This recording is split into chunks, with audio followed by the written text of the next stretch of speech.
Hey, internet friends, this is Magic Brad on the Magic Brad Show in Synergy Cafe, and I've got a new friend that's just down 35W here from Minneapolis, living in Dallas, Texas, and his name is Angel, and the last name is Ribo. You there, Angel? I am here indeed. Thank you for having me, Magic Brad, and thank you everybody who's listening to us today.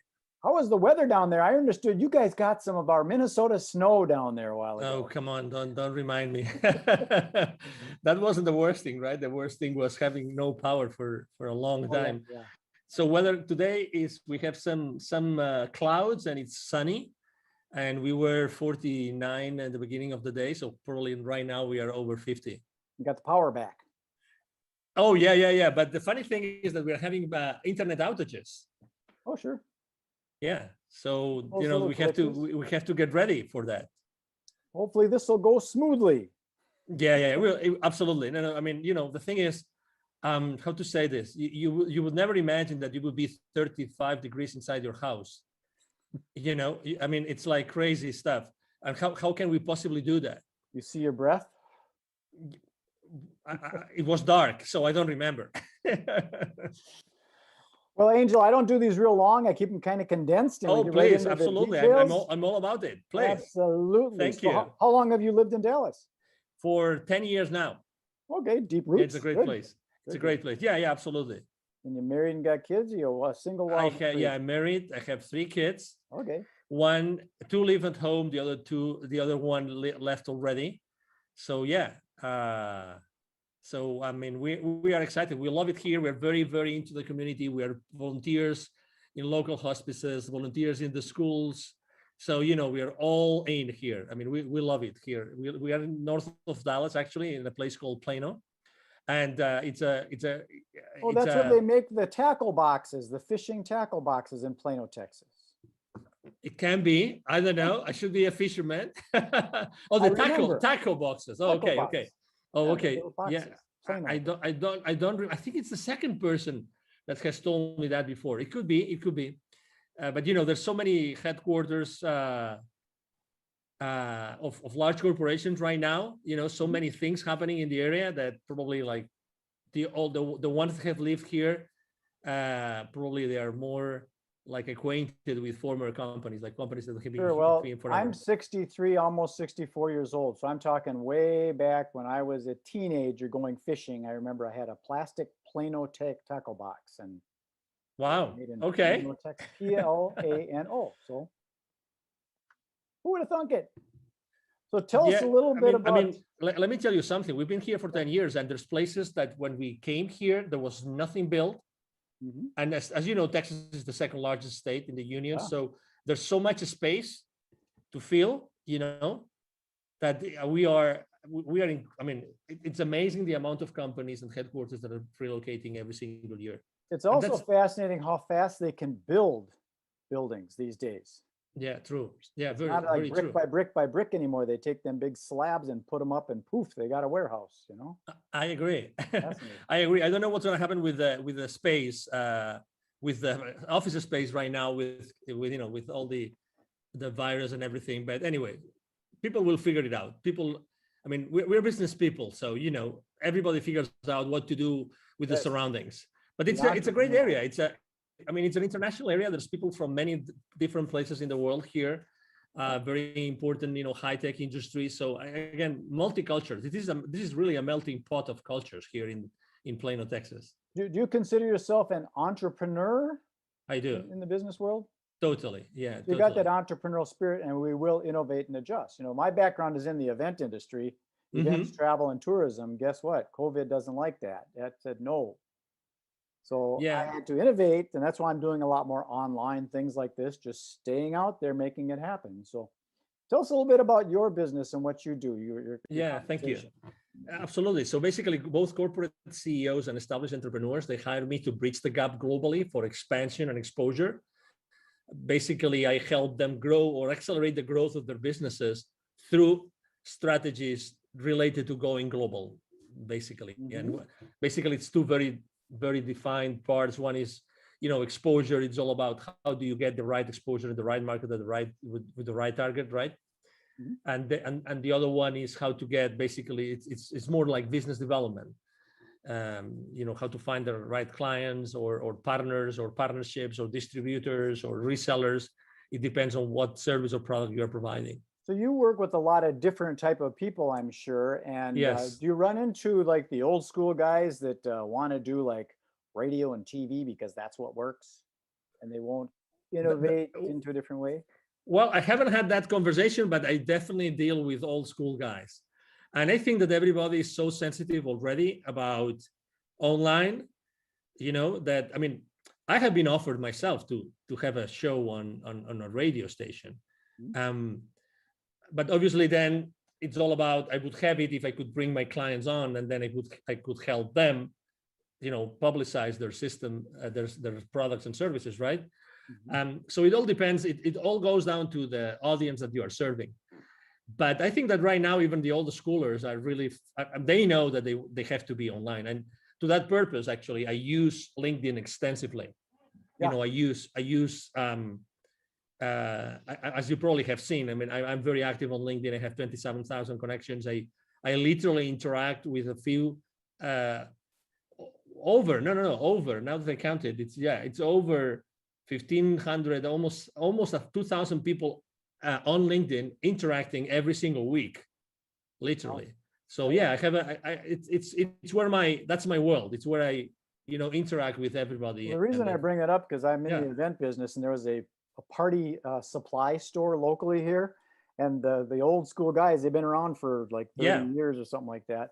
They wanted to do radio ads. They didn't really want to put money into this social media thing because they wanted to do the old radio.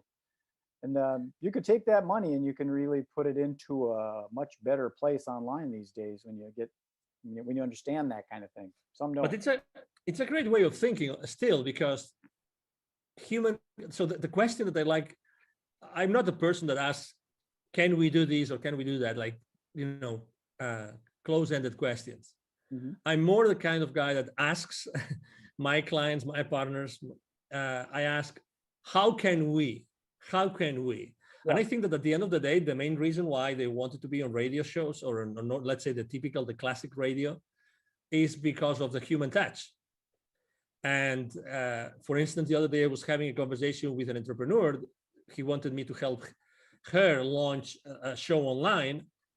And actually we ended up thinking of how do we make this show online as the old radio shows in which people they would never miss the show. They already knew at what time it was every single week. Right. And they wanted to be there, and they wanted to make phone calls to the show and actually ask them questions live, these kind of things, and then the radio shows were many different things, but number one, they were informative, but more importantly, they would accompany you, right? They would be your buddies. You know what I mean?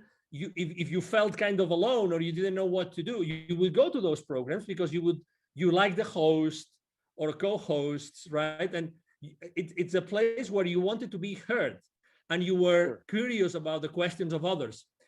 So if you realize this, it's like, how do you keep the human connection alive, having an online interaction? That's the question I'm answering myself for my clients every single day. That's exactly what I do. Yeah, it's the human engagement, and like you said, the Q&A kind of thing where you're actually talking and solving problems, and so it might be more applicable. So it's always good to ask those open-ended questions, the who, what, where, when, how, why, to get information in rather than saying this is the way it should be. Yes, sir. Exactly. Are there any specific niches that you work in? Do you work in like that's a great question. Real estate? That's a great question. To be honest, historically, I was working with literally every single industry. Today, it's more related to the mindset of the owner, CEO, entrepreneur, more than to any industry. I really don't think there's any industry I have not worked. To be honest. So you prefer to work with the owner operator rather than going through the red tape of the committee and the board and all that kind of stuff? No, that's a great question again. No, I don't mind, because I'm good. I'm good physically. Let's say I like to have the face-to-face, Yeah. So that's where I am really, I mean, if I may say, right, humbly speaking, good at. I'm good at being face-to-face with people, talking to people, listening to people, and understanding what they want so that I can provide them with what they need. So to your question, I really like when there's a structure already in place, because that makes things easier. But that's for corporations, right? But I work a lot with entrepreneurs. So, it's all about the mindset of the person you're working with rather than the kind of company, either size or industry, really. Sure. Yeah, because sometimes people are concerned about their competition. Yeah. And maybe there is no competition. You're just in your own lane. Depends on how fast you want to drive. But and that's one of the reasons why, for instance, last year here in the Dallas business arena, I was helping an accelerator with their entrepreneurs and startup owners. And we did a couple of webinars throughout the year, last year, about pivoting in times of crisis. And a lot of entrepreneurs, while pivoting, is like you are starting over your business, right? Somehow. So they were afraid of, oh, is there competition or there is no competition? I think that's the wrong question, very, very humbly speaking, okay? I think that's the wrong question. The thing is, I mean, do I really like what I'm going to do or to sell? Do I have the expertise? Is there an audience for this? And are they going to pay for it? If you're able to answer those 4 questions, then the competition really becomes irrelevant. Because if you're able to do yourself, you're able to do something better than the competition, if there's competition, then you're going to thrive. So the question is rather not if there's competition, is how can I differentiate myself? And again, I also believe that the same way I told you before that I don't pick like industries, or I don't pick company sizes, or profiles. I pick mindset. I think it's the exact same way. I think that even if you provide the same service as someone else, I think that you are going to be, there's still going to be an audience, because people will like you as opposed to someone else. You know what I mean? I agree. So let's say you and I will both provide the same service. By nature, there's going to be people that naturally will be attracted to you, and other will be attracted to me, just because of who you are, even because of your physical appearance, the way you speak, your accent. I mean, there's so many variables. I mean, your experience in life, right? There's so many things. I agree. So that's why I think that it all depends on how badly you want to do this, how really enthusiastic and passionate you are about providing a specific service or selling a specific product, rather than the competition. I'm very skeptical about cutting someone's wings because of the competition. Very skeptical. Yeah, I've never really understood the competition in business, because if you look at it, McDonald's and Burger King and Coca-Cola and Pepsi are still there. So nobody's won. There is no goal. There's no end goal like there is in a sports game, where there's a goal and a time that runs out. And there are more and more. It's funny that you mentioned this, because if you go to the central markets or to the Whole Foods markets and these places, you will see that there's probably like 4 or 5 more brands of cola, of cola, refreshment. Yes. There are already. And if you go, actually, I remember when I was still living in Latin America 11, 12 years ago, there was actually a very, very popular soda brand that was from Peru that was competing head to head with both Pepsi and Coca-Cola. And that was, again, 12 years ago, and they started 20 plus years I'm in ago. agreement with that. I think it's, if your mother and father competed, you wouldn't be here. Exactly. You got to work together. Which ends up, which eventually takes you to a place where, okay, so how can I collaborate as opposed to compete? I agree. Maybe so that's why there are so many similar ways. There. I'm building out a thing called the Synergy Collaborative, because that's what it is. It's working together. Figure out how can we don't want to take and share the pie, but let's make a bigger pie. So let me tell you something. So every time I speak about the main mistakes that entrepreneurs make when they start their own journey, collaboration is one of the main mistakes. Number 1, because it's a blind spot for them. And number 2, because they are afraid of it. And number 3, because they're not able to do it. They don't know how to do it. It sounds crazy, but if you analyze it, and you said it great, MagicBrad, we are not taught on how to collaborate. How many subjects did you have? How many periods did you have in your elementary or middle or high schools about collaborating. What's the right way for collaborating? Our brains are functioning with the left and the right. So we already got that good and evil and the black and white and the separation. You got to realize that there is a gray. Yeah, but also again, how do you collaborate? How much do you give and how much do you expect in return? So it's funny, but I really believe that we are very bad in collaboration. Very bad. I agree. It's an you kind of wonder, okay, I put in, 100 hours, you only put in 70 hours, and how come we're splitting 50-50? Yes. So I understand our mind thinks logically like that. Yes. I have another question about who do you serve? Are you in a specific geographic area? Do you prefer the United States, North America, or is it global? Doesn't matter to you? Yeah. So I've had in the last 5 years of my business, I've had clients in Europe, in Latin America, in Asia, in Australia, in Canada. So I have customers all over the place. So when it comes down to helping companies go global, there's really, I take clients from almost everywhere in the world. Right now, actually, I'm working on two projects, and one of them is in Asia, like large expansion projects. And there's really no geographical origin. Obviously, I have a very important footprint here in the Dallas area because I'm here. So there's a lot of executives that know me and know who I am, right? Because they see me around. But my clients really come from anywhere in the world because of the online world.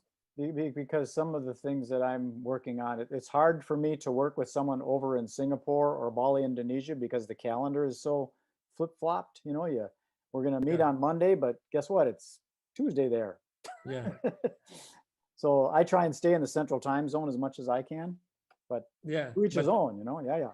I just had a conference call video conference call at 9:30 a.m. here in Central, and it was really late at night for them. But we try to compensate. We try to do like late for me, late for them, late for me, late for them. So we try. I like the way you operate because it's kind of doesn't matter because over on the other side of the planet, you got early morning people and they got late night people. It depends on the vibe and stuff. So it sounds like you're very open to whoever wants to work with you.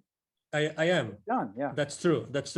So yeah, I mean, typically, I have to say I work a lot of hours. A good day for me is a day in which I have a 2 or 3 hour break in the middle. Okay. So I see my day in 2 big chunks, really, because of that. So so I have a big chunk in the morning, starting really early, and then I have a big chunk. Let's say after 5, I have another big chunk of Asia is waking up and Europe is going to sleep. So what would be some of the key words that you would use for when people are looking for you if they're searching you out? Yeah, international expansion, international exposure. I am an influencer, so actually I'm a very strong business to business influencer or business to consumer, because the profile of the 27,000 connections I have on LinkedIn, I told you before, I engage with more than 1,500 every single week. So because of the nature of what I do on LinkedIn, I'm an influencer there. So I am a LinkedIn strategist, a LinkedIn influencer. Okay. Let's say a global expansion. Those would be the keywords. Yeah, LinkedIn is a whole nother world. I got a friend locally here that wrote a book on it. He calls himself the LinkedIn rock star, Mike O'Neill. I don't know if you know that name. I've heard his name. Yes. He's definitely a Mike O'Neill. Okay. Lives here in Minneapolis, used to be out in Denver, but he's really heavy into LinkedIn Navigator and helping lead generation for his clients. That's what that's good. Generation through LinkedIn. I do a lot of that. MagicBrad, a lot. It's a big world out there, Angel. It's a big world. Yeah, it's a big world, but it's becoming smaller and smaller. Well, I think it's important to, sometimes niche down. Myself, I'm working on what I call narrowcasting rather than broadcasting. Yeah. Trying to stay within the central time zone so that we're all working on the same time frame. And in the event industry, so I'm specific to the event industry, ideally right here in the Twin Cities. So suppliers of events and people that plan events. So I'm pretty niche down, but inevitably you get into this, oh, that looks interesting, I should sell that software to real estate agents, and you get lost sometimes. Yeah. You gotta put the blinders on and stay focused. Yeah, I agree. I have a hard time with that. Yeah. So tell us, how do we get a hold of you if someone says, that sounds interesting, I want to expand my business globally? How do we get a hold of that angel guy? Thank you. Absolutely. So it's very easy. As I said before, I'm actually very active online. So it's going to be, if you Google my name, you will see all my social media outlets and posts every single day, every single day. Right here, Angel Ribo. Thank you. Yeah, that's my LinkedIn profile. Right Thank you. there. If it looks like that, that's where you go. Exactly. Thank you. So you can go to LinkedIn but the easiest way to reach out to me directly is through my email address. Every single day, I answer every single message. I have a team behind me.